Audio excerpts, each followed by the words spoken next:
Selamat datang di negeri di mana slogan utamakan keselamatan itu cuma jadi hiasan dinding doang.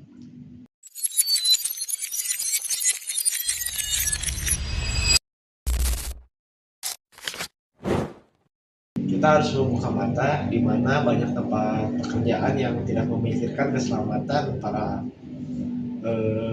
karyawannya dan malah cuek aja gitu.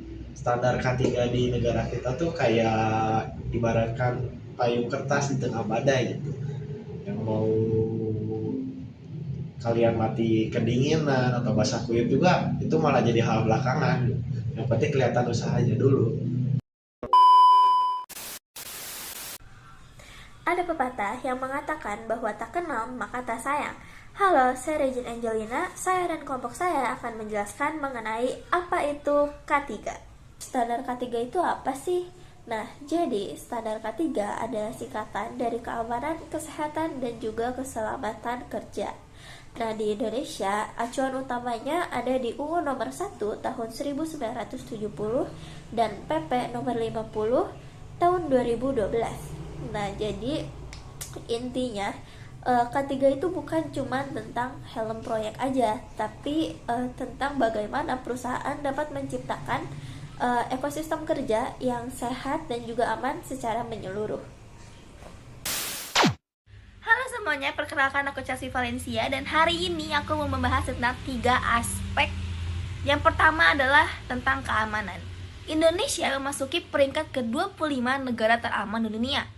Bahkan sebanyak 83% warga Indonesia merasa aman ketika mereka berjalan di malam hari.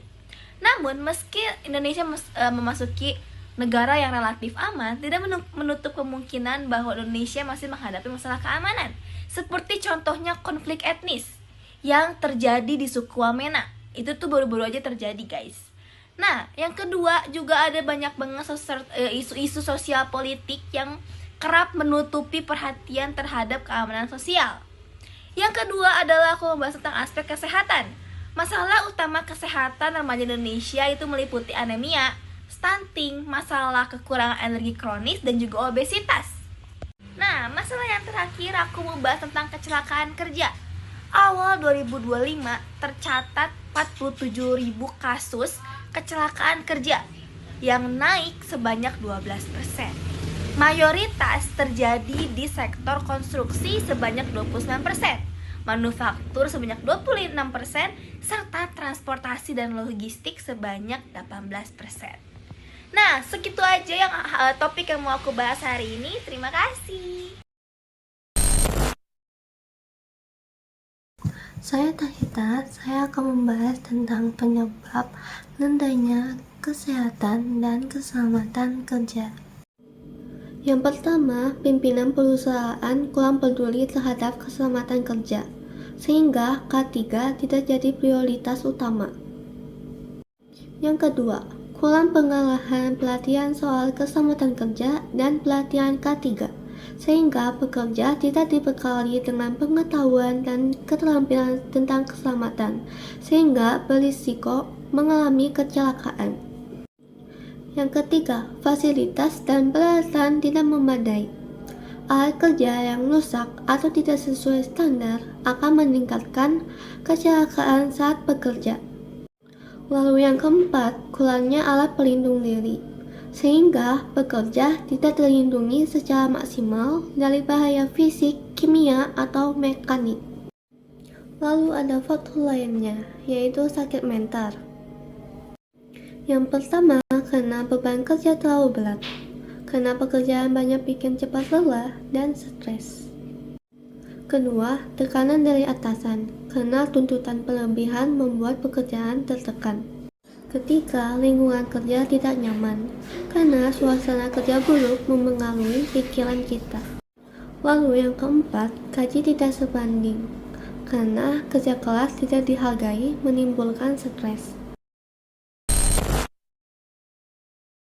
Selama K3 hanya dipandang sebagai beban biaya atau kos dan bukan investasi jangka panjang, angka kecelakaan kerja diprediksi akan terus menghiasi lembar statistik nasional. Diperlukan tindakan tegas dari pemerintah untuk tidak hanya melakukan audit dokumen, tetapi juga melakukan inspeksi mendalam guna untuk memastikan bahwa setiap pekerja memiliki hak untuk pulang dengan selamat.